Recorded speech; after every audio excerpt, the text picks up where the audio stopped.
ഡിജി life online സർവീസിൻ്റെ പുതിയൊരു വീഡിയോയിലേക്ക് എല്ലാവർക്കും സ്വാഗതം. 10th പാസ്സായ കുട്ടികൾക്കും അവരുടെ പേരൻസിനും ഒക്കെ ഉപകാരപ്രദമാകുന്ന ഒരു വീഡിയോ ആണ് ഇത്. അപ്പോൾ +1 അഡ്മിഷന് വേണ്ടിയിട്ട് കാത്തിരിക്കുന്ന കുട്ടികളും അതുപോലെ തന്നെ പേരൻസും ഒക്കെ വീഡിയോ കണ്ടിരിക്കുക. കോഴ്സ് കോഡും സ്കൂൾ കോഡും ഒക്കെ എങ്ങനെ കണ്ടെത്താൻ സാധിക്കും, അത് എവിടെ നിന്ന് ലഭിക്കും എന്നൊക്കെയാണ് ഈ വീഡിയോയിലൂടെ നമ്മൾ പറയുന്നത്. അപ്പോൾ ചാനൽ ഇതുവരെയും സബ്സ്ക്രൈബ് ചെയ്യാത്തവർ സബ്സ്ക്രൈബ് കൂടി ചെയ്യുക, ഫോളോ ചെയ്യുക. കമൻറ്റുകളായിട്ട് നിങ്ങൾക്ക് സംശയങ്ങൾ ഒക്കെ ചോദിക്കാവുന്നതാണ്.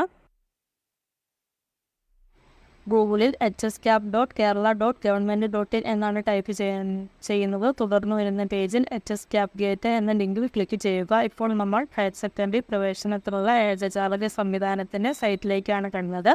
ഈ പേജിൽ മുകൾ ഭാഗത്തായിട്ട് സ്കൂൾ ലിസ്റ്റ്, കോഴ്സ് ലിസ്റ്റ് എന്നിങ്ങനെ 2 ഓപ്ഷൻസ് കാണാം. അതിൽ സ്കൂൾ ലിസ്റ്റ് എന്ന ഓപ്ഷനിൽ ക്ലിക്ക് ചെയ്യുക. ഇവിടെ നമ്മൾ നമ്മുടെ ഡിസ്ട്രിക്റ്റ് ഏതാണോ ആ ഡിസ്ട്രിക്റ്റ് സെലക്ട് ചെയ്ത് കൊടുക്കണം. എറണാകുളം ഞാൻ സെലക്ട് ചെയ്യുന്നു.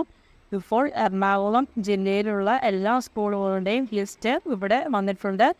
ഇതിൽ നിന്നും നമ്മൾ താമസിക്കുന്ന സ്ഥലത്തിൻ്റെ അടുത്തുള്ള സ്കൂൾ ഏതാണോ ആ സ്കൂൾ നമുക്ക് കണ്ടെത്തുവാനായിട്ട് സാധിക്കും. അതുപോലെ തന്നെ അതിൻ്റെ സ്കൂൾ കോഡും ഇവിടെ കൊടുത്തിരിക്കുന്നത് കാണാം.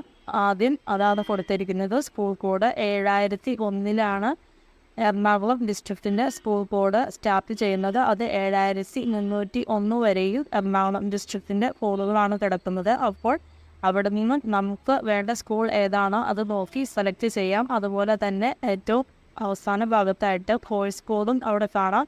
അപ്പോൾ നമ്മൾ ഏത് കോഴ്സ് എടുക്കുവാനാണോ ആഗ്രഹിക്കുന്നത് ആ കോഴ്സ് കോഡും ആ സ്കൂളിൽ ഉണ്ടോ എന്ന് നമുക്ക് ഇതുവഴി ചെക്ക് ചെയ്യുവാനായിട്ട് സാധിക്കും. അതുപോലെ തന്നെ സ്കൂൾ ടൈപ്പ് ഏതാണ്, അതേപോലെ ആ local body, educational district, course code, school gender, co education ആണോ അതോ ഗേൾസ് ഒൺലി ആണോ അങ്ങനെയുള്ളത്, പിന്നെ സെക്ഷൻ ലാംഗ്വേജ് ഏതാണ് ആ സ്കൂളിന് വരുന്നത്. ഇത്തരത്തിലുള്ള എല്ലാ ഡീറ്റെയിൽസും ഈ ലിസ്റ്റിൽ നിന്ന് നമുക്ക് കണ്ടെത്തുവാനായിട്ട് സാധിക്കും. അപ്പോൾ നിങ്ങൾ ഈ രീതിയിൽ നമുക്ക് സ്കൂൾ ലിസ്റ്റ് തിരഞ്ഞെടുക്കുവാനായിട്ട് സാധിക്കുന്നതാണ്. ഇനി അടുത്തതെന്ന് പറയുന്നത് കോഴ്സ് ലിസ്റ്റാണ്. അതിന് കോഴ്സ് ലിസ്റ്റ് ജസ്റ്റ് ഒന്ന് ക്ലിക്ക് ചെയ്താൽ കോഴ്സ് ലിസ്റ്റുകൾ അവിടെ വരുന്നതായിട്ട് കാണാം. ഈ ലിസ്റ്റിൽ നിന്നും നമ്മൾ പഠിക്കുവാൻ ഉദ്ദേശിക്കുന്ന കോഴ്സ് കോഡ് കണ്ടെത്താൻ സാധിക്കും. ആ കോഴ്സ് നമ്മൾ ഉദ്ദേശിക്കുന്ന സ്കൂളിൽ ഉണ്ടോ എന്നുകൂടി ചെക്ക് ചെയ്യുക. അങ്ങനെ കോഴ്സ് കോഡും സ്കൂൾ കോഡും നേരത്തെ തന്നെ കണ്ടെത്തി വയ്ക്കുകയാണെങ്കിൽ ആപ്ലിക്കേഷൻ സമയത്ത് ഉപകാരപ്പെടുന്നതാണ്. അപ്പോൾ ഈ വീഡിയോ എല്ലാവർക്കും ഉപകാരപ്പെട്ടു എന്ന് ഞാൻ കരുതുന്നു. Thank you for watching.